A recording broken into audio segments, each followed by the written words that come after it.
ਜੀ ਸ਼ੈਫ ਸਾਹਿਬ। ਅੱਛਾ ਜੀ, ਫਰੈਸ਼ ਗੋਸ਼ਤ ਦੀ ਕਟਿੰਗ, ਮਟਨ ਤੁਹਾਨੂੰ ਪਤਾ ਹੈ ਫਰੈਸ਼ ਬਣੇ ਉਹਦਾ ਜ਼ਿਆਦਾ ਮਜ਼ਾ ਹੈ। ਗੋਸ਼ਤ ਦੀ ਫਰੈਸ਼ ਕਟਿੰਗ ਹੋ ਰਹੀ ਹੈ। ਇਹ ਸਾਡੇ ਬਲੋਚ ਸਾਹਿਬ ਨੇ ਤੇ ਬਲੋਚ ਸਾਹਿਬ ਜਨਾਬ, ਬਲੋਚ ਸਾਹਿਬ ਕੀ ਬਣਾ ਰਹੇ ਹੋ ਜਰਾ ਦੱਸਿਆ ਜੀ। स्टीम बना रहे हैं। ये देखें आधा किलो का पीस होता है अपना बहुत, और लस्सी भी है अपने को। क्या बात है। रोस्ट भी होया पहले, ਵਾਹ ਜੀ ਵਾਹ, फ्राई ਵਾਹ भी ਜੀ होया ਵਾਹ। पे। ਅੱਛਾ ਜੀ, ਫਰੈਸ਼ਨੈਸ ਦੇ ਉੱਤੇ ਕੰਪਰੋਮਾਈਜ਼ ਕੋਈ ਨਹੀਂ ਜੇ ਹੈ। ਇਹ ਬਲੋਚ ਸਾਹਿਬ ਸਟੀਮ ਰੋਸਟ ਜਿਹੜਾ ਨਾ ਡੇਲੀ ਮਾਸ਼ਾਅੱਲਾ ਸਾਡਾ ਬਣਦਾ ਹੈ, ਇਹ ਫਰਾਈ ਹੁੰਦਾ ਹੈ। ਫਿਰ ਇਹਨੂੰ ਜਿਹੜਾ ਨਾ 4 ਤੋਂ 5 ਘੰਟੇ ਦਾ ਅਸੀਂ ਸਟੀਮ ਲਾਉਂਦੇ ਆ।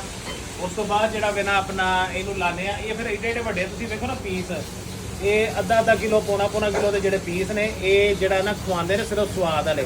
ਇਹ ਛੋਟਾ ਪਾਈਆ ਵਾਲਾ 300 ਗ੍ਰਾਮ ਵਾਲਾ ਪੀਸ ਨਹੀਂ ਹੈ। ਐਡਾ ਵੱਡਾ ਪੀਸ ਤੁਹਾਨੂੰ ਕੋਈ ਵੀ ਨਹੀਂ ਖਵਾਏਗਾ, ਔਰ ਬੜੇ ਜਿਹੜਾ ਵੇ ਨਾ ਮੁਨਾਸਬ ਪੈਸਿਆਂ ਦੇ ਵਿੱਚ। ਫਿਰ ਇੱਧਰ ਜਨਾਬ ਸਾਡਾ ਗੋਸ਼ਤ ਬਣਿਆ ਹੁੰਦਾ ਹੈ, ਉਹ ਪੇਸ ਅਸੀਂ ਲੱਗਾ ਸਮਾਸ਼ ਟੀਮ ਜਿਹੜੇ ਗੋਸ਼ਤ ਆਪਣੀ ਨਿਗਰਾਨੀ 'ਚ ਬਣਾ ਰਹੇ ਨੇ।